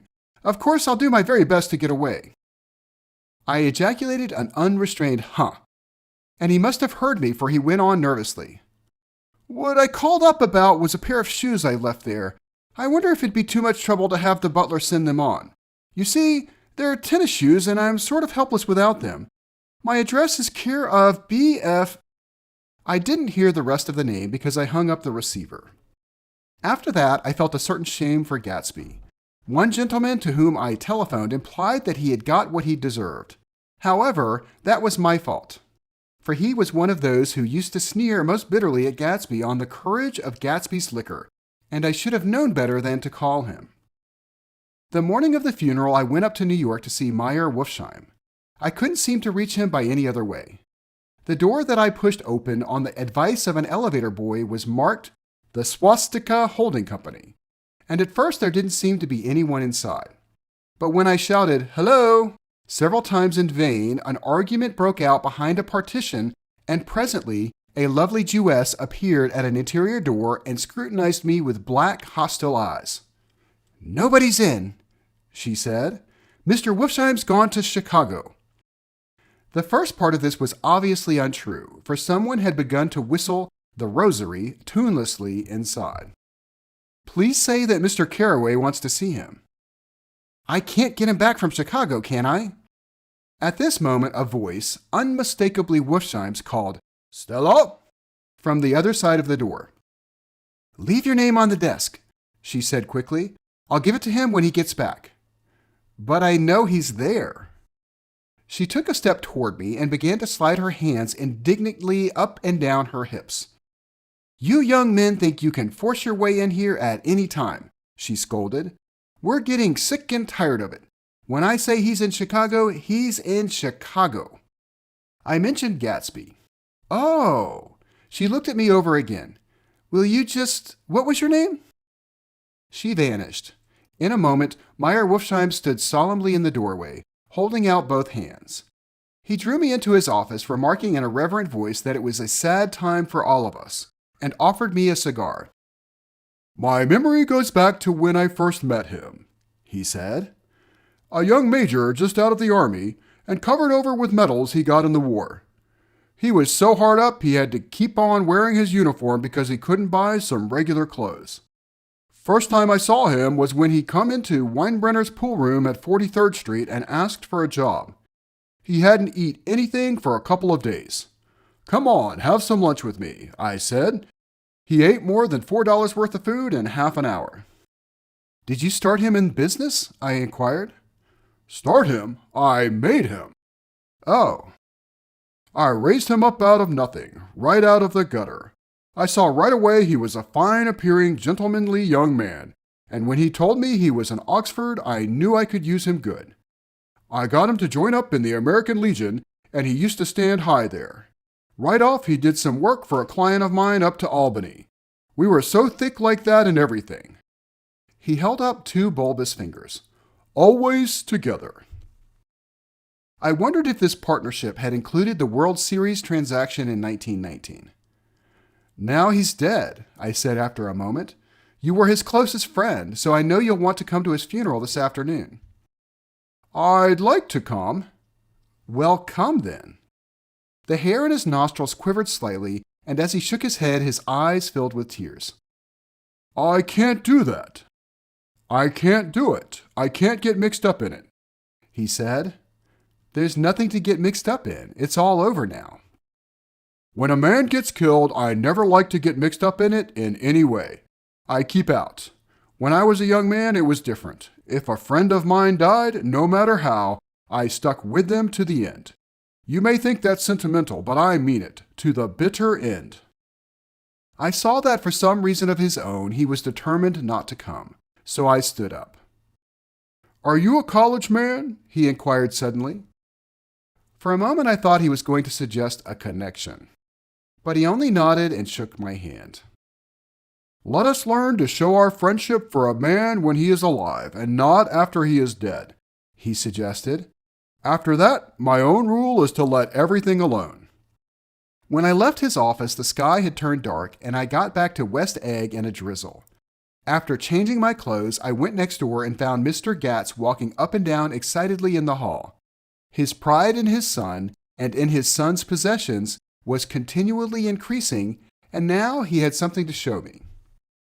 Jimmy sent me this picture. He took out his wallet with trembling fingers. Look there. It was a photograph of the house, cracked in the corners and dirty with many hands. He pointed out every detail to me eagerly. Look there. And then sought admiration from my eyes. He had shown it so often that I think it was more real to him now than the house itself. Jimmy sent it to me. I think it's a very pretty picture. It shows up well. Very well. Had you seen him lately? He come out to see me 2 years ago and bought me the house I live in now. Of course, we was broke up when he run off from home, but I see now there was a reason for it. He knew he had a big future in front of him. And ever since he made a success, he was very generous with me. He seemed reluctant to put away the picture, held it for another minute, lingeringly before my eyes. Then he returned the wallet and pulled from his pocket a ragged old copy of a book called Hopalong Cassidy. Look here. This is a book he had when he was a boy. It just shows you. He opened it at the back cover and turned it around for me to see. On the last flyleaf was printed the word schedule and the date September 12, 1906. And underneath, rise from bed, 6 a.m., dumbbell exercise and wall scaling, 6:15 to 6:30 a.m., study electricity, etc., 7:15 to 8:15 a.m., work, 8:30 to 4:30 p.m., baseball and sports, 4:30 to 5 p.m., practice elocution, poise and how to attain it, 5 to 6 p.m., study needed inventions, 7 to 9 p.m. General resolves, no wasting time at shafters, or, a name indecipherable, no more smoking or chewing, bath every other day, read one improving book or magazine per week, save $5, crossed out, $3 per week, be better to parents. I come across this book by accident, said the old man. It just shows you, don't it? It just shows you. Jimmy was bound to get ahead. He always had some resolves like this or something. Do you notice what he's got about improving his mind? He was always great for that. He told me I ate like a hog once and I beat him for it. He was reluctant to close the book, reading each item aloud and then looking eagerly at me. I think he rather expected me to copy down the list for my own use. A little before 3, the Lutheran minister arrived from Flushing, and I began to look involuntarily out the windows for other cars. So did Gatsby's father. And as the time passed, and the servants came in and stood waiting in the hall, his eyes began to blink anxiously as he spoke of the rain in a worried, uncertain way. The minister glanced several times at his watch, so I took him aside and asked him to wait for half an hour. But it wasn't any use. Nobody came. About 5 o'clock, our procession of 3 cars reached the cemetery and stopped in a thick drizzle beside the gate. First, a motor hearse, horribly black and wet, and then Mr. Gatz and the minister and I in the limousine. And a little later, 4 or 5 servants and the postman from West Egg in Gatsby's station wagon. All wet to the skin. As we started through the gate into the cemetery, I heard a car stop and then the sound of someone splashing after us over the soggy ground. I looked around. It was the man with owl-eyed glasses whom I had found marveling over Gatsby's books in the library one night 3 months before. I'd never seen him since then. I don't know how he knew about the funeral or even his name. The rain poured down his thick glasses, and he took them off and wiped them to see the protecting canvas unrolled from Gatsby's grave. I tried to think about Gatsby for a moment, but he was already too far away, and I could only remember, without resentment, that Daisy hadn't sent a message or a flower. Dimly, I heard someone murmur, "Blessed are the dead that the rain falls on." And then the owl-eyed man said, "Amen to that," in a brave voice. We straggled down quickly through the rain to the cars. Owl Eyes spoke to me by the gate. "I couldn't get to the house," he remarked. "Neither could anybody else." "Go on," he started. "Why, my God, they used to go there by the hundreds." He took off his glasses and wiped them again outside and in. "The poor son of a bitch," he said. One of my most vivid memories is of coming back west from prep school and later from college at Christmas time. Those who went further than Chicago would gather in the old dim Union Station at 6 o'clock of December evening with a few Chicago friends already caught up in their own holiday gaieties to bid them a hasty goodbye. I remember the fur coats of the girls returning from Miss This or That's, and the chatter of frozen breath, and the hands waving overhead as we caught sight of old acquaintances and the matchings of invitations. "Are you going to Ordway's? The Hershey's? The Schultz's?" And the long green tickets clasped tight in our gloved hands. And last, the murky yellow cars of the Chicago, Milwaukee, and St. Paul Railroad looking cheerful as Christmas itself on the tracks beside the gate. When we pulled out into the winter night and the real snow, our snow, began to stretch out beside us and twinkle against the windows, and the dim lights of small Wisconsin stations moved by, a sharp wild brace came suddenly into the air. We drew in deep breaths of it as we walked back from dinner through the cold vestibules, unutterably aware of our identity with this country for one strange hour before we melted indistinguishably into it again. That's my Middle West. Not the wheat or the prairies or the lost Swede towns, but the thrilling returning trains of my youth, and the street lamps and the sleigh bells in the frosty dark, and the shadows of holly wreaths thrown by lighted windows on the snow. I am part of that. A little solemn with the feel of those long winters, a little complacent from growing up in the Caraway House, in a city where dwellings are still called through decades by a family's name. I see now that this has been a story of the West after all. Tom and Gatsby, Daisy and Jordan and I were all Westerners, and perhaps we possessed some deficiency in common which made us subtly unadaptable to Eastern life. Even when the East excited me most, even when I was most keenly aware of its superiority to the bored, sprawling, swollen towns beyond the Ohio, with their interminable inquisitions which spared only the children and the very old, even then it had always for me a quality of distortion. West Egg especially still figures in my more fantastic dreams. I see it as a night scene by El Greco, 100 houses, at once conventional and grotesque, crouching under a sullen, overhanging sky and a lustrous moon. In the foreground, 4 solemn men in dress suits are walking along the sidewalk with a stretcher on which lies a drunken woman in a white evening dress.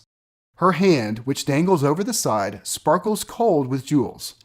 Gravely, the men turn in at a house, the wrong house, but no one knows the woman's name, and no one cares. After Gatsby's death, the East was haunted for me like that, distorted beyond my eyes' power of correction. So when the blue smoke of brittle leaves was in the air, and the wind blew the wet laundry stiff on the line, I decided to come back home. There was one thing to be done before I left, an awkward, unpleasant thing that perhaps had better had been let alone. But I wanted to leave things in order and not just trust that obliging and indifferent sea to sweep my refuse away. I saw Jordan Baker and talked over and around what happened to us together and what had happened afterward to me, and she lay perfectly still listening in a big chair. She was dressed to play golf, and I remember thinking she looked like a good illustration. Her chin raised a little, jauntily, her hair the color of an autumn leaf, her face the same brown tint as the fingerless glove on her knee. When I had finished, she told me without comment that she was engaged to another man. I doubted that, though there were several she could have married at a nod of her head, but I pretended to be surprised. For just a minute, I wondered if I wasn't making a mistake. Then I thought it over again quickly and got up to say goodbye. "Nevertheless, you did throw me over," said Jordan suddenly. "You threw me over on the telephone. I don't give a damn about you now, but it was a new experience for me, and I felt a little dizzy for a while." We shook hands. "Oh, and do you remember," she added, "a conversation we once had about driving a car?" Why, not exactly. You said a bad driver was only safe until she met another bad driver. Well, I met another bad driver, didn't I? I mean, it was careless of me to make such a wrong guess. I thought you were rather an honest, straightforward person. I thought it was your secret pride. I'm 30, I said. I'm 5 years too old to lie to myself and call it honor.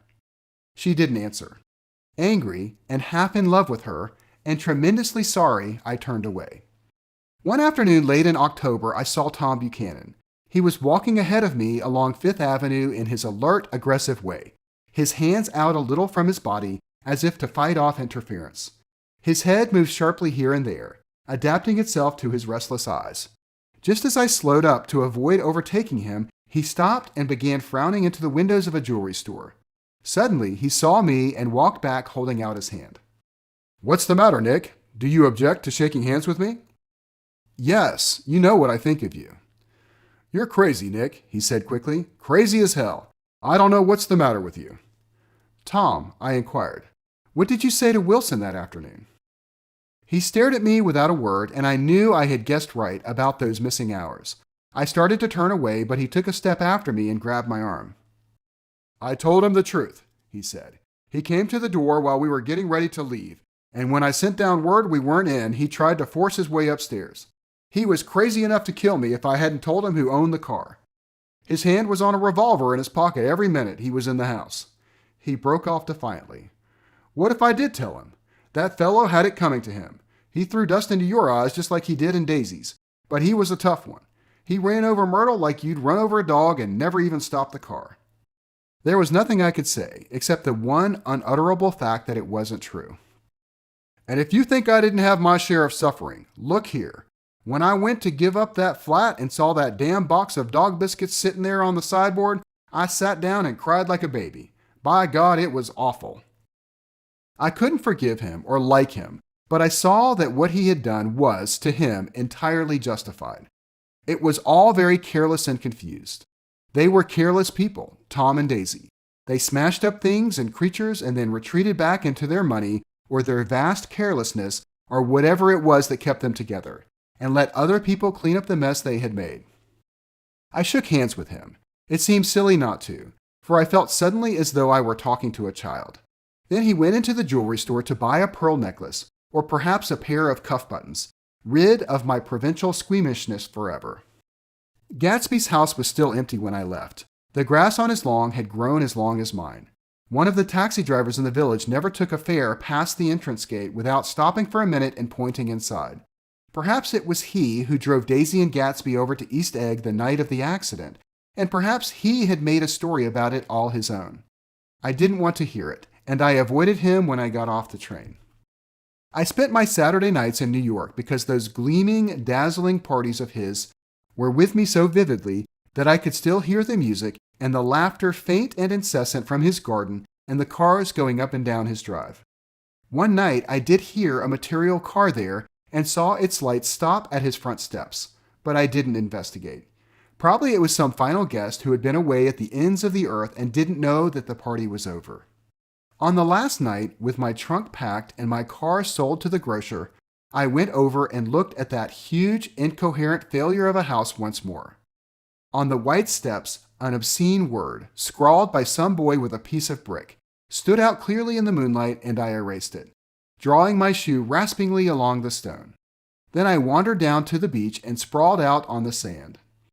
Most of the big shore places were closed now, and there were hardly any lights except the shadowy, moving glow of a ferry boat across the sound.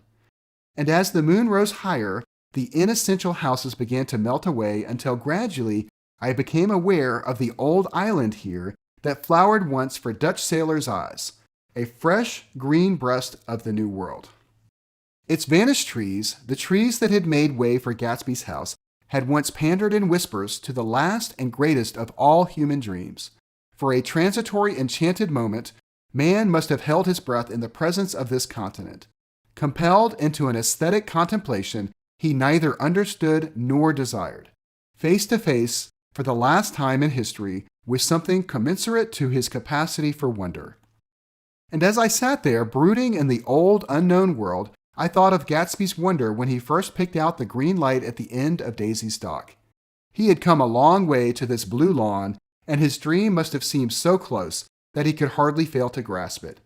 He did not know that it was already behind him, somewhere back in the vast obscurity beyond the city, where the dark fields of the Republic rolled on under the night. Gatsby believed in the green light, the orgastic future that year by year recedes before us. It eluded us then, but there's no matter. Tomorrow we will run faster, stretch out our arms farther, and one fine morning, so we beat on, boats against the current, borne back ceaselessly into the past.